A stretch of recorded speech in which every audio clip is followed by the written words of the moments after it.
very good evening and welcome to Primetime News. In a new development, the United States says that they will never recognize North Korea as a nuclear power. Kind of belligerent approach that they've been taking. I urge the DPRK authorities to refrain from making any further provocative measures and rhetorics. It's up to Kim Jong-un what he decides to do. Crisis talks begin as tensions mount on the Korean peninsula. Well, details coming up on the news. I'm Mahina Bongso. And I'm Shayan Silva. We take a look at the headlines tonight. South Korea's ambassador to Sri Lanka says the safety of Sri Lankans expatriates in South Korea will be ensured. OIC of the Moragahahena police shot as he attempts to resolve a conflict, suspect killed in police counter-fire. The nation prepares to usher in the Sinhala and Tamil New Year. Moving on to the stories in detail now. A tense situation arose near the Thummula junction in Colombo this evening. Our cameras captured the following footage.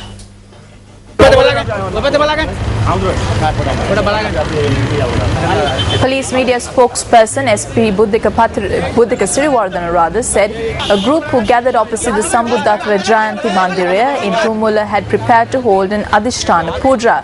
The police media spokesperson said the group had prepared to light candles, following which a tense situation had arisen.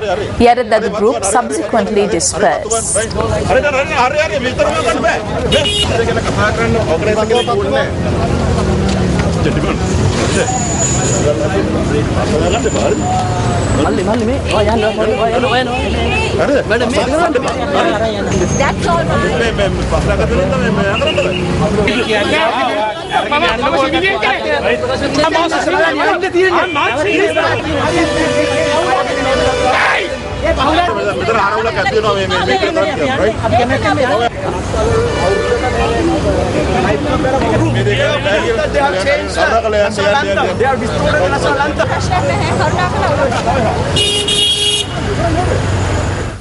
Well, we have more footage of this incident coming up later on in the news.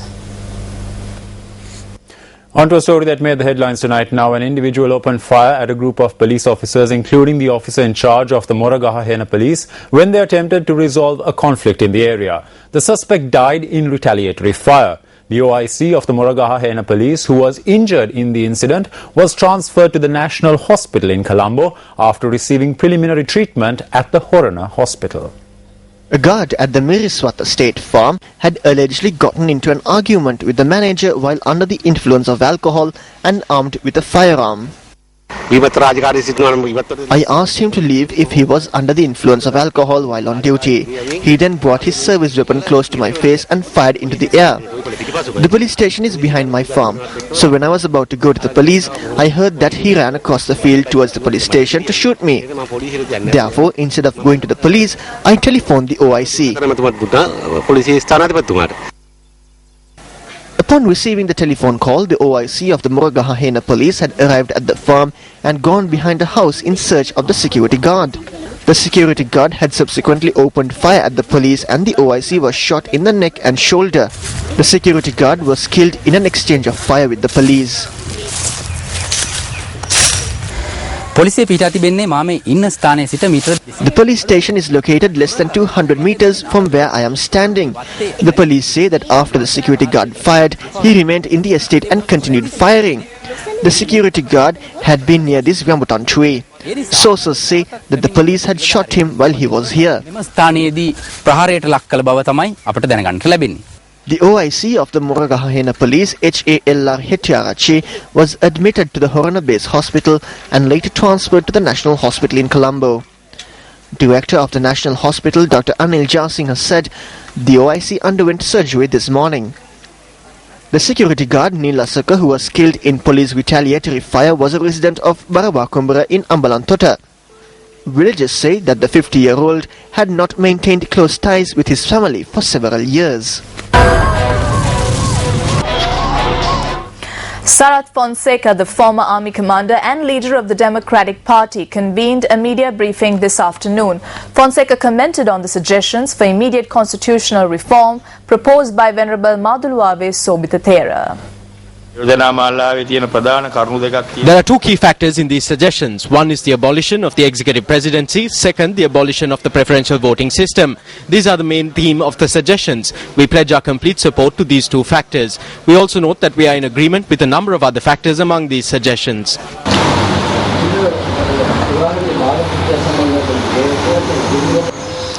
It is a lie that the youngest son was taken into custody by the army. If this had happened, then officers on the field would have reported this to me. We did not receive any information regarding him, his mother or his sister. But I saw KP saying at a media briefing that Prabhakaran's wife and daughter were killed in the battlefield earlier. It could be that they were shot. During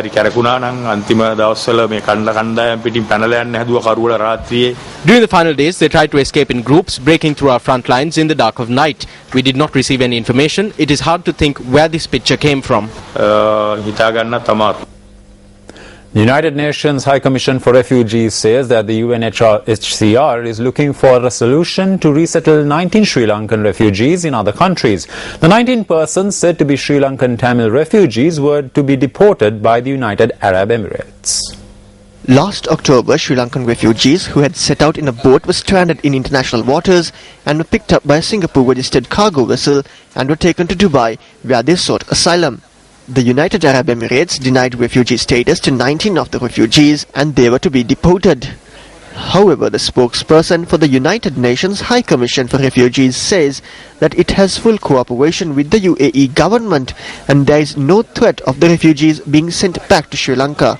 The Indian-based Times of India website reports that among those who were denied refugee status is the family of LTTE spokesperson Ilan Thirayan.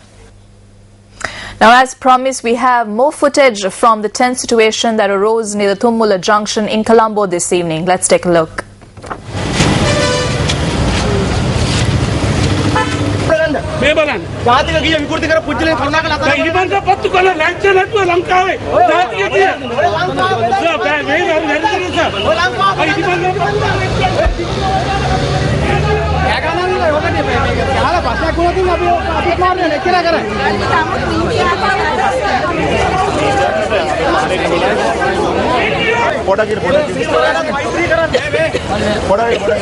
Police නිලධාරියෙකුට ප්‍රකාශයක් දීන පස්සේ අත්සන් නොකිරීම නීතිමය වරදක්. ඒක කියා දෙන්න. අපේ ළඟ නීතිඥයෝ ඉන්නවා. හරි මම කරන්නේ. මොකුත් නැහැ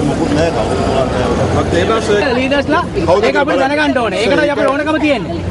එච්චරයි. එච්චරයි. ඒක මං ඒක කියා දීලා ලියන්න මේ ලියාගත්ත එක වැරදි.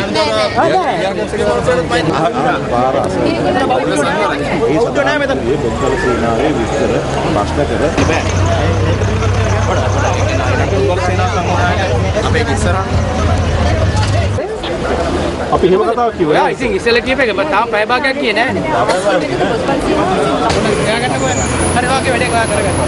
අපි මට ප්‍රශ්නයක් තියෙන මෙයා මගේ පින්තූර වල මගෙන් අඬාවේ නෑනේ. දාලාන්ට එක මම කතා කරා. ආව නැල්ලුවේ. නේ ඔයා ප්‍රශ්නයක් තියෙනවා ඒක තමයි. අතර ගන්න අපි. අපි ආවේ Facebook එකේ පිටුව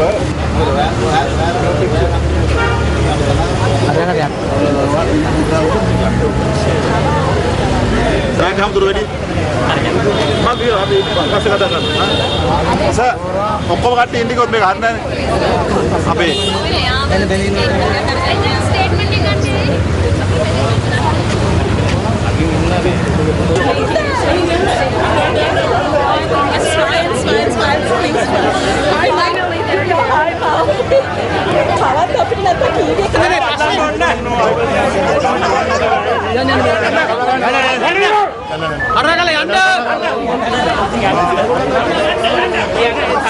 Sama kami ya nak kau anda.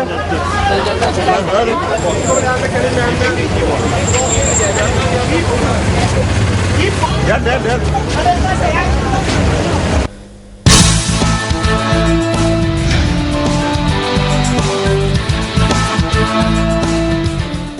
The South Korean ambassador to Sri Lanka, Jong-moon Choi, states that the Korean government will ensure the safety of foreign workers in Korea, including Sri Lankans. Issuing a statement today regarding the current situation in the Korean peninsula, the ambassador noted that expatriates are valuable contributors to the Korean economy, as well as to bilateral relations between Korea and their origin countries. Ambassador Choi issued this statement focusing attention on the escalating tensions in the Korean peninsula. Over 230,000 foreign nationals are employed in South Korea, including 25,000 Sri Lankans.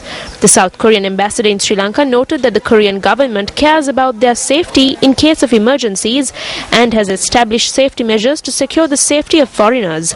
Jong-moon Choi added that he hoped the people and the government of Sri Lanka would stay calm with the Republic of Korea and would join the international community in sending a firm and constant message to North Korea that it should make a right choice instead of going into a way of isolation. Meanwhile, tensions continue to rise on the Korean peninsula and in the surrounding region. News First Aaron Rajaratnam has the details.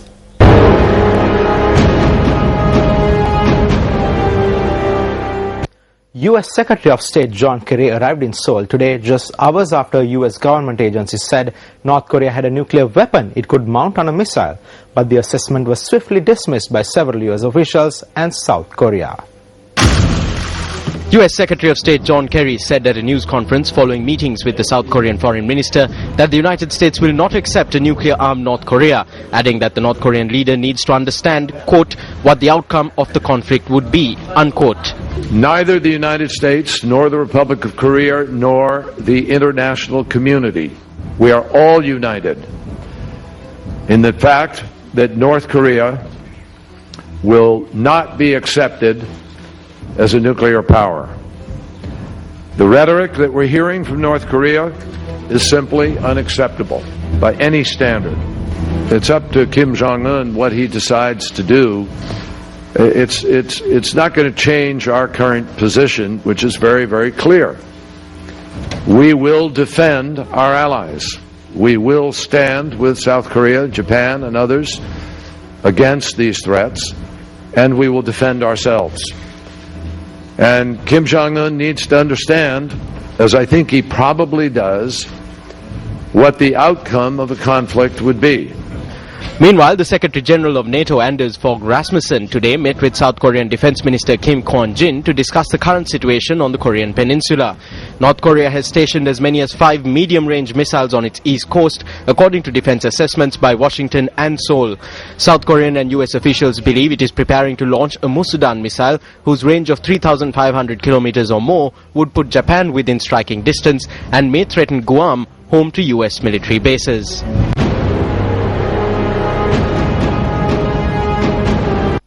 Meanwhile, Japan said that it would deploy Patriot Advanced Capability 3 missile interceptors to its southernmost prefecture of Okinawa as a defensive measure against a possible North Korean missile launch, although it said that the move was not directly related to recent threats by Pyongyang.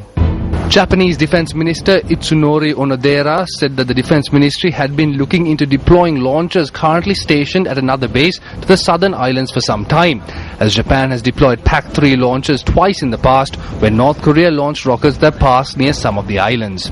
Onodera said that if the launchers were deployed before North Korea launched any missiles this time, there was a possibility they could be deployed in the same manner as those currently set up in the Tokyo area, although he refused to speculate on when North Korea may make any moves. The country has also sent warships equipped with interceptor missiles to the waters between Japan and North Korea. Japan has refused to comment in detail about its deployments, saying it could give away positions to North Korea or alarm the public.